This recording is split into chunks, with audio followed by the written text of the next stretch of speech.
Welcome to Backyard Chicken Chats. I'm your host, Anna Mackenzie, chicken lover, gardener, photographer. I'm a city girl, but I have a secret. I've always been fascinated by chickens. In the spring of 2020, we picked up our first 5 chickens, and, well, I fell in love.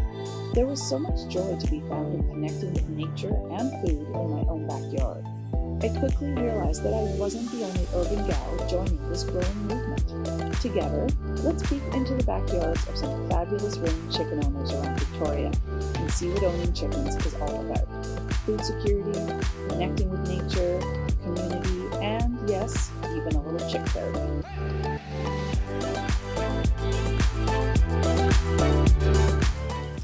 Hi, I'm Anna from City Queen, Country Dream. Today on the Backyard Chicken Chats, we are chatting with Maureen. Maureen is the diva in the dirt. She is a blues and jazz singer who has become an amazing urban homesteader. Let's go chat with Maureen. Hi, Maureen. Hi, Anna. Maureen, thank you so much for having us to your backyard. It's so exciting to be here, to be amongst all of your wonderful garden items as well as your chickens. So thank you so much. You're very welcome. Thank you for being here and for coming and spending this time with me. We're going to chicken chat, right? We're going to garden chat, chicken chat. Chicken chat is what I'm all about. Yay, I'm so excited. So I need you to tell me a little bit about who you are and what interests you. Who I am and what interests me? Well, can I say who I was? Yes. Ooh, I love that even more. Well, who I was, but I'm not totally was, but I am a jazz and blues singer, and feeling your embrace, looking at the stars. You know, the pandemic, changed things in life, and so then who I have become is an urban farmer and a chicken tender. It's a fun name to be called. And so that's kind of what I'm about, the homesteading life. You really have embraced that, I must say. I don't know, embrace, deep dive. Yeah. So is this a fairly new part of your world, Maureen? Or were you a homesteader before the pandemic? Absolutely not. Little I would say, like, I homeschooled my kids for quite a few years. So that is kind of in that homespun life. But if you were to ask me about gardening and whatnot, I like to eat what comes out of the garden. I like to look at it, but don't ask me to do anything about it. I basically loathed gardening. Like that is how my mother would go, like, it's so therapeutic, my mom would say. And I go, Ma, I loathe it. And, but I like a deep dive, basically anything that I want to try, I jump in with 2 feet, whole body. And, and I might get bruised as I'm hitting the sides of the mountain as I'm coming down. But, typically I usually land on my feet. So I embrace this, and I just fell in love with chickens, fell in love with growing things, fell in love with all of it. How did you discover it? What came into your world first? Paint me the picture of this is what's happening in your life during the pandemic and how you found it all. Okay, so then this is going to be a very long story. Do we get to have the whole? We might. We might, Maureen. Actually, it actually started before the pandemic. It started with my deck. I had a wooden deck, and it's soggy boards. One of my kids, she stepped down and a hole came through. And a couple of my students that I was teaching, I'm talking about, complaining about, this is what's happening. And my student friend, she said, oh, well, we just paved with bricks. And I was like, ugh, I can't do anything like that. I don't know. I'm a singer. That's what I do, And she said, well, my husband and I, we can probably help you. And so we spent the summer, and I think that was 2018, 2019, somewhere in there. I can't remember the dates. Okay. We changed the patio, and that got me actually coming out to the patio and designing it. And so the creative side of me loved, putting things on the wall and where to put plant pots. And so I just had a few plant pots. And then move into 2020, the same friend, her name's Annie, she got chickens, sent me a picture, and I said, oh, they're so cute. I would love chickens, but I can't have them here in my yard. Yeah. And she said, no, her husband, Scott, said, oh, we can figure out where to put a coop. We can help, fit a coop in. And so I ordered some chickens, and that just kind of started this, where you start looking up, how to do chicken husbandry. What is the best principles? And in there, you start learning other things. And then also in that time, the gardenings, we stopped just putting plant pots out.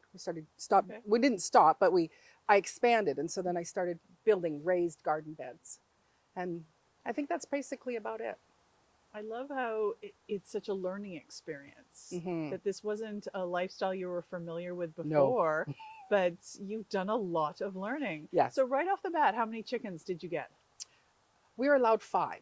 And so I jumped right off and did the 5. Little babies? Little pullets? Right from chicks. Okay. Right from chicks. So basically like 2-day-old chicks. Wow. Yeah. And the fascinating thing with baby chicks is they grow exponentially fast. Like you can literally look at them in the earlier part of the day, later on, and you'll see, like, it's not just that you go, okay, those wings have now, grown at least, 2 centimeters, and just in the course of a day. So having them so little, did you have like the whole setup kind of in your house or your garage with a heat lamp? This is a step that I skipped. I went straight to pullets, which are kind of like teenagers. Yeah. So I want to know, how was the baby chick experience? It was great. They lived in my house. We keep them in until they're ready to go out. So yeah, I have a great big tote that we set up, and when they're first little, we don't need to have any sort of wire on top. And once they start getting bigger, we start putting wire on top. But yeah, right from scratch. And then the second set I got, again, I felt there was a lot more confidence in us. This first time it was like, the chickens are squeaking, we need to do something. And this time it's like, unless you hear something, big and boisterous or whatever, then you go check on it. But other than that, it doesn't, You gain a lot as you go on this process with confidence. You learn a lot from books, resources, other people. Exactly. It's nice. Exactly. You don't feel like such a newbie. No. In a few months. Yeah. But you still are always learning. Like it's like there is always something new. There is always something more. And so I really have enjoyed learning about just about the chickens and understanding their needs, and when they do get sick, what are some natural things to do to help your chicken recover. So those are things that you're ongoing learning with chickens. Because eventually I would like to have, a larger farm so that I could have, egg layers and meat birds. And the dream is to go bigger. Yes. Go big or go home. Perfect. So Maureen, I love it, with her deep dive into homesteading. We get awfully excited about our chicken poop, don't we? Yeah. Because what can we do with it? What do you do with it? What I put it on my gardens. Actually, in my back where what we have is called the playground. We've got wood chips, and so the chickens are stirring it up. They're digging, their poop's going in. It's mixing, so it's composting beautifully. When the wood chips are, not fully composted, I'll start putting it. I've got compost bins back there, and I'll put it in there so that it continues to compost. Then I get this beautiful, rich soil that comes out for all my gardens. I was quite amazed. The first year I didn't compost with their poop. Don't ask me what I was doing with it. But the second year I got onto it way more. But I was fascinated that this bin of poop and wood chips and straw and all these other things, all of a sudden, which was quite gross, let's be honest, turned into beautiful, rich smelling, sweet smelling soil. Soil. Yes. Yeah. It's a fascinating process. Now you'd have to leave it for quite a few months. I usually leave mine about every 6 months. But. Yeah. What I have in the chickens, their regular chicken run, what I have in there, that like I'll pull out like 8 5-gallon buckets full of just beautiful composted soil that it's just fantastic. And again, I'll throw it into my compost bins just to put in that rich soil to add so that it continues to compost everything else that I have pulled out of the yard, to help break it down quicker. Okay. It really is a beautiful relationship. The chickens, the garden, they literally work together so beautifully. Absolutely. What have you found most surprising about having chickens as your accompaniments in the backyard? What have I found most surprising? Did you expect to love them and Well, be as entertained by them I think as I that's was? yeah. So I think for me, what it is learning all the aspects of a chicken, the uniqueness of them, and completely falling in love with their little angry faces. And it's like, could you just smile? Could you just, cuddle, put your little head in my neck? No, you're just gonna look at me angry all the time. But sitting and watching them, like it is absolute bliss. Learning their personalities, like just knowing that the connection that each one of them make. There's some that they stay by my side all the time, and it's like when they come up, certain ones, when they are making a certain sound, I know who that is. I can go, oh, what do you need, Lulu? Because I know her sound, I know her call, and that. And even if we are just bringing them food, they're so excited to see us, Maureen. I know.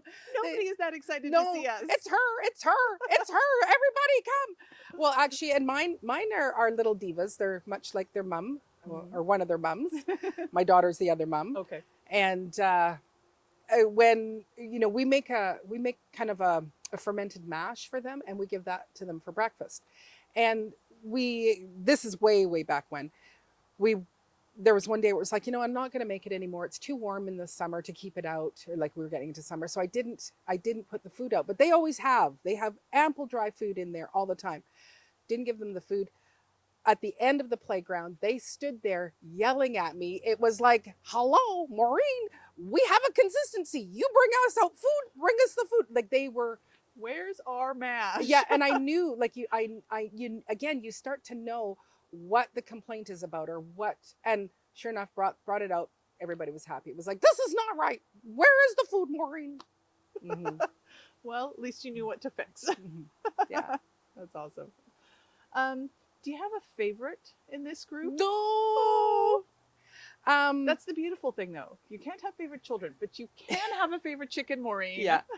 I would say probably the one that is called Dottie. She was one of from the original. Yeah. Original.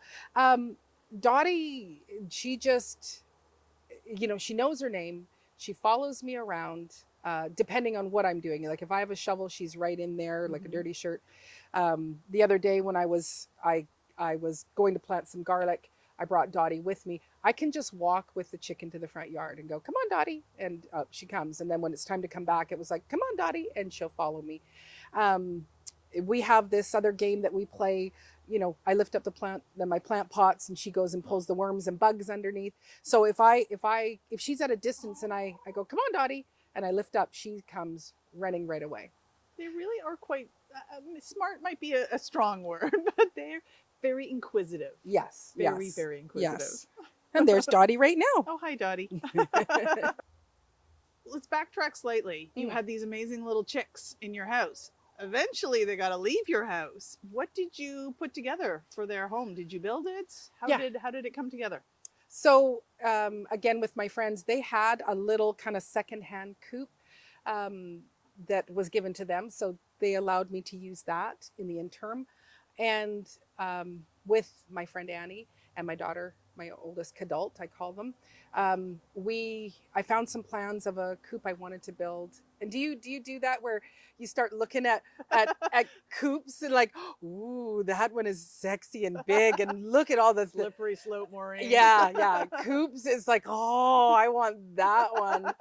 And anyway, so I found a pretty basic, simple coop that was built. The design was built by a woman, April Williamson, I think. Okay. I could have that wrong. Shoot. Anyway, so I just kind of looked at the fact that she designed it and built it. This is something we could take on, being non-builders. I know what a drill looks. Well, no, actually, I didn't know what a drill looks like. Now you do. I do. Well, no, because there's an impact driver and there's a drill. There's a difference. I just thought they were all drills and they do different things. And so we set out, and again, Annie's husband kind of oversaw, like, he was kind of our foreman. He'd go to work, and on his lunch break, we'd go, okay, we need a little bit of help with this and this. And so he would give us some tips. And then he also did a few adjustments. to the plans. So where we have like, you know, an actual human door that goes into the coop. So yeah, so we took, you know, I don't remember how long it took us, but we built ourselves a coop, and we designed it again with Scott's help so that it would fit in my yard. So it's not necessarily as long as what the plans were. So we made that adjustment, and then we learned how to build a coop. So well done. So exciting. You must be so proud. Yes. After you do something Yes. like that. Yeah. Right? It's like, I have built a coop. Look at me go. And so then I bought a chop saw and we started building other things. So amazing. Now, part of this conversation, this backyard chicken chats, I'm getting to meet a lot of amazing women, because that's what this series is focused on. And I can't help but notice it is mostly women getting backyard chickens, falling in love with them, and gardening, and as it goes down the slope. What are your thoughts on that? That a lot of women are having this same experience like I have, like you have. I think it probably boils down to the nurturing side of who we are, you know, and you know, whether you are a career woman, you know, working all the time, that nurturing side of providing for your family, or, you know, and, you know, every morning you go out and there are your little butt nuggets, your little eggs. And, you know, and again, you know what your chickens are eating. So you know the health of your chickens, you know the health of your eggs. And I think there's just that aspect of, it's to do with the nurturing side of, I have provided for my home with my chickens. With my chickens. Well, it's a symbiotic relationship. Yes. So we're in Saanich, which, you know, some people might think of the Saanich Peninsula as farmland, but you're a city dweller. I am. I know you'd love to be further out, but for now you're a city dweller. How has that experience been, having backyard chickens in the city? Any challenges? Not for me so far. My neighbors they're the way that the houses are kind of positioned. There is distance. Like next door here, this is a garage. So if my chickens are noisy, they're not going to be heard. This neighbor here, she does hear them in the morning sometimes, especially in the summer when the windows are open. So I just give her eggs. And it works, right, Maureen? I find a lot can be done by farm fresh eggs. Let me share. Would you like? I've got a dozen eggs for you. Yeah. Oh, here, and I'll bring a zucchini over. And done. Yeah, it's nice. It's nice to be able to have enough to share. Absolutely. On that note, I do fiercely believe in chicken math, Maureen. I started with 4. I then got to 7. Chicken math is a real thing. Mostly because I wanted more eggs as well, too. I wanted enough to be able to share. Yes. Has that been your experience, the chicken math? I started with some, now I have more. You don't have to give me any numbers. Just yes. have you Actually, once you start researching and understanding the chicken's egg-laying cycle and life, you know, your first year, yes, you should get an egg a day. Second year, it's going to dwindle a little bit. Third year, it's going to be less. So Maureen's chicken math said, okay, so when I go into 2023, I'm going to have way less eggs than what I'm used to bringing in. So I just looked at if I add my chickens in March, gets you know a handful of baby chicks, well then they're going to be ready to start laying in the fall, and then as my 3-year-olds start to dwindle away, I've already got the second one. So that's part of my chicken math is as the older ones are going to be less, let's bring in some more babies. So Maureen, 5 years from now, where do you see yourself? What will be happening in the life of homesteading Maureen? I'll be wearing Diva in the dirt, a gingham apron, dancing through my big fields. I think what I would like to see is where I've got, you know, a hefty amount of egg layers that, you know, that I'm selling the eggs, meat birds, mostly for my family. The other thing I would like to see myself do, and it's like, I know these are steps when you are, you know, a city folk and you're coming into this and you're not raised in it, there is some challenges. So it's like, my first thing is let's learn about egg layers. So I've done that. Now the next will be learning about meat birds. But I would like to see myself bring in a couple of cows and some pigs. But again, I will take the time to go, once I've finished learning about meat birds and learning how to process them and things like that, then it will be, let's bring in the cow and let's learn all about cows and what their needs are, how to take care of them. And as well, move into growing more. Like I would like to have like, you know, a little farm stand where I'm able to sell some of my veggies or some of my preserves and things like that. So exciting. I cannot wait to check back in 5 years, Maureen, see where you are. And you have quite a lot of garden space that you've created, really, with a few raised beds here and there. I love that you're using your out front space. Yes. Typically reserved for grass. Yes. Or weeds. Or weeds, sure. Maybe a bit of both. I love that you've created a garden patch out there. Yes. So you must be getting a fair amount of actual items for your family to be able to eat. Yes. How are you giving some away? Are you preserving some? How are you dealing with that? Yeah. So I do sometimes there, you know, as people walking by and they start talking, I'll just, you know, I'll just chop off in here. If you can take this, you know, patty pan home with you. So the front is just got great. It's a great growing space for the sunshine.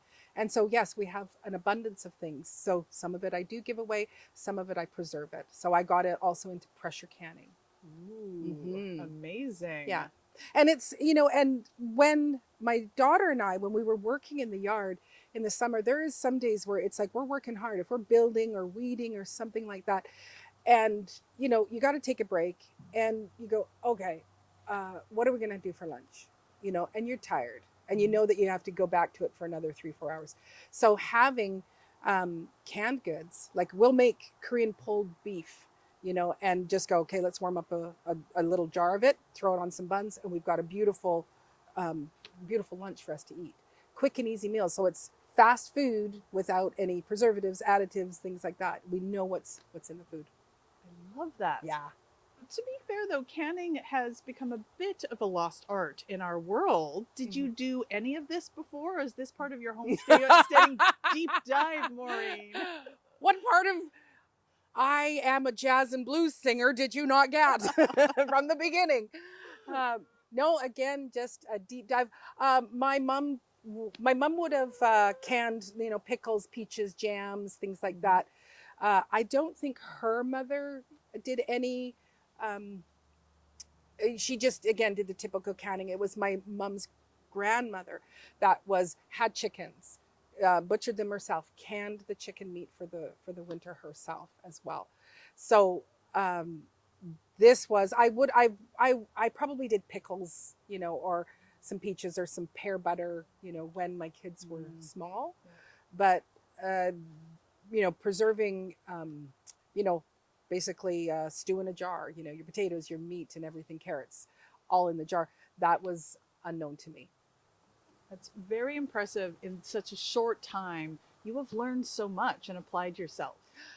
Well, we were on lockdown. What else was I going to do? There was a lot of time. There was a lot of time to learn all sorts of things and, you know, and go, oh, I'm not good at that. I'm not good at that. Or I'm really good at this. Or I really like this. This is easy. You know, it was, it allowed us. And we actually, especially in 2020, we suntanned a lot. Yes. We did a lot of, you know, do a little weeding. Then let's just sit and have a couple of bevies. Even got like a large, giant sort of kiddie pool that we could just, you know, sit down in and. Fantastic. Yeah. I love that it's a family affair as well, too, whether Yes. it's your daughter helping in the garden or this food being produced for your family for Sunday dinners. I think that's wonderful. Yes. Yeah. Yeah. I think I infiltrated their brains when they were little, when I was homeschooling. It's like, you'll always want to be with your mother. You'll always want to help your mother. You'll always, and so they've embraced this kind of urban homesteading life as well. So they're in like dirty shirts. I can say, okay, you know, I need a you know, the whole group to come because we need to do some pruning or something, a big project, and everybody comes in and helps. Fantastic. And then I feed them. Ha ha! It's win-win for everybody. It is a win-win for everybody. Well, thank you so much for your time today, Maureen. I really appreciate coming to your garden and hearing all about your urban homesteading experience. Oh, So inspirational. You need to check out Diva in the Dirt. That's Maureen's YouTube channel for more Maureen. That is highly entertaining. yeah. So Thank you. thank you. Yeah, you're very welcome. Thanks for coming to have a chicken chat with me. I love a chicken chat, Maureen. Anytime.